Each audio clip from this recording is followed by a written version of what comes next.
Bonjour, j'ai choisi de mettre ce petit film en ligne pour vous expliquer la naissance de mon premier roman, Première Communion. Alors tout d'abord, je me présente un petit peu. J'ai toujours été passionnée par l'écriture. J'ai effectué mes humanités en section littéraire et à l'âge de 17 ans, je faisais mon premier stage d'écriture théâtrale avec Pascal Vrébos dans le cadre de l'Académie de Neuchâtel. J'ai après fait énormément de stages, effectué énormément de stages d'écriture avec des gens très différents, des auteurs qui m'ont aidé à améliorer mon style, qui m'ont donné un avis sur mon écriture, comme par exemple Michel Vinavert ou autres. Il faut dire que j'écrivais aussi déjà pour moi des poésies, des contes. J'ai notamment écrit un recueil de contes qui s'appelait L'embryon de porcelaine, qui n'a jamais été publié parce que je ne l'ai pas donné à la publication à cette époque. Mais un de ces contes, Les Nuits de la Chrysalide, a obtenu le prix de la Fondation des Arts et des Lettres francophones. C'était en 1986. Et puis ensuite, j'ai effectué mes études à l'INSAS en section écriture de scénario. Alors l'INSAS, c'est l'Institut national des arts du spectacle à Bruxelles et on y fait des études de cinéma. Donc j'ai fait des études de réalisation avec une option scénario, c'est-à-dire que j'écrivais des scénarios et qu'en même temps, j'adaptais des textes d'auteurs très différents à l'écran. J'ai adapté notamment Jean Genet, aussi bien qu'Isaac Asimov, qui est plus un auteur de science-fiction, et Marguerite Duras, par exemple, dont j'ai adapté Le Marin de Gibraltar, qui a eu le prix de l'atelier de réalisation à l'INSAS et qui est devenu Blackout à l'écran. Ensuite, j'ai reçu un prix de la Fondation Beaumarchais pour, je vais dire, le storyboard de mon scénario de long métrage, le scénario de fin d'études, qui s'appelait Les 4 vérités. Et j'ai également reçu une aide à l'écriture de la Fondation Beaumarchais à Paris pour ce long métrage. Alors, au moment où j'ai terminé l'INSAS, j'avais déjà écrit des romans. Je terminais mon deuxième roman qui s'appelait Ophus. Avant, j'avais écrit un autre roman qui s'appelait Le grain de la langue. Ophus, mon second roman, a été porté à la scène à Paris par la troupe du Royal Théâtre de Pascal Ben. Donc ça m'a fait vraiment plaisir de voir un texte joué à la scène. C'est encore autre chose que de voir un texte porté à l'écran. Mais il faut savoir que ces deux romans dont je vous parle, je n'en étais pas contente au niveau du fond. C'est-à-dire qu'au niveau de la forme, à force de travailler, je commençais petit à petit à trouver un style, mais au niveau du message, de ce que j'avais à dire, je trouvais qu'il n'y avait pas vraiment de consistance, que ce texte manquait de tripes. Et il faut savoir aussi qu'un premier roman, c'est quand même quelque chose qui vous suit, qui vous détermine. Donc, j'avais pas envie non plus de me retrouver coincée par un livre dont je n'étais pas contente. Alors j'ai continué à écrire dans le cadre du scénario et à adapter des textes d'autres auteurs.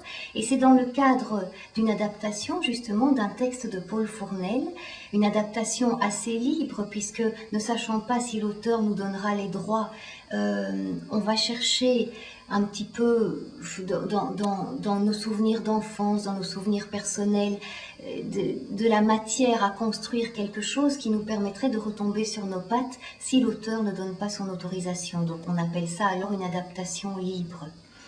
Et en évoquant pour ce travail-là des souvenirs d'enfance, eh bien, je vais dire, on s'est bien amusé avec la réalisatrice. Elle m'a dit, tiens, tu as quand même des souvenirs d'enfance assez riches, ce serait intéressant que tu en fasses quelque chose. J'ai commencé à noter ces souvenirs sur des petites fiches que j'ai laissées traîner au fond d'un tiroir pendant quelques années parce que je ne savais pas très bien quoi en faire. Jusqu'au moment, en 98, où j'ai entendu parler du concours de nouvelles dans le cadre de La Fureur de lire.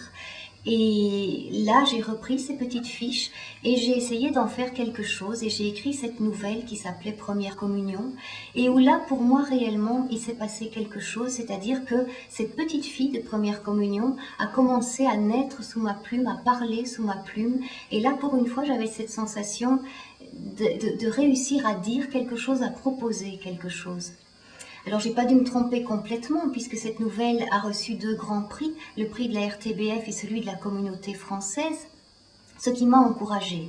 Je me suis dit, là, il y a un signe, cette fois-ci, je vais peut-être prendre ce postulat de base et en faire un roman cette fois-ci.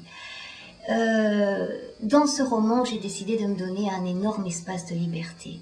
C'est-à-dire que je ne travaillais plus, pour une fois, avec la notion de tiroir-caisse qu'on peut un peu avoir en tête quand on écrit un scénario. C'est-à-dire que chaque phrase va coûter quelque chose à la production. La toute première phrase du roman Première Communion, donc si je me souviens bien, une longue voiture noire se gare sur le rond-point Churchill, est une phrase qui peut coûter très cher à la production. Rien que le fait de bloquer la circulation, de refaire un peu les façades pour retrouver un décor d'époque, etc., c'est assez coûteux. Là, dans un roman, je pouvais me laisser aller. Par contre, j'ai décidé de garder la narration au temps présent qui est propre au scénario.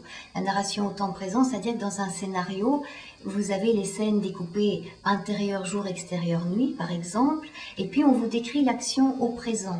Le personnage entre dans la pièce, ferme la porte et fait 3 pas.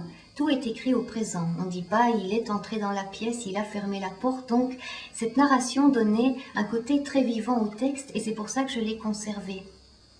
J'ai conservé aussi le découpage en petites scénettes, qui est plus proche de l'écriture de théâtre ou de film que de l'écriture classique du roman. Et j'ai décidé de m'inspirer de tout ce que j'avais pu exploiter avant, c'est-à-dire la poésie, le conte. On retrouve des passages très poétiques dans Première Communion, des petits poèmes qui sont travaillés quand les objets parlent. Et alors, la dimension imaginaire du conte, le fait qu'un objet parle, c'est pas tout à fait réel, donc c'est effectivement un côté que j'ai emprunté au conte. Et quand je parlais de liberté, je me suis surtout donné la liberté de laisser parler cette petite fille avec son discours de ses 4, 5, 6 ans. Un discours qui n'est pas toujours logique, un discours qui n'est pas toujours chronologique, qui va mettre l'essentiel au premier plan, l'accessoire pardon au premier plan et laisser l'essentiel de côté. Et c'est pour ça, c'est parce que j'ai laissé la parole à cette petite fille que Première Communion n'est pas un roman classique dans sa construction. Alors à ce sujet-là, je vous renvoie si ça vous intéresse à mon blog parce que j'ai écrit quelques lignes à ce sujet.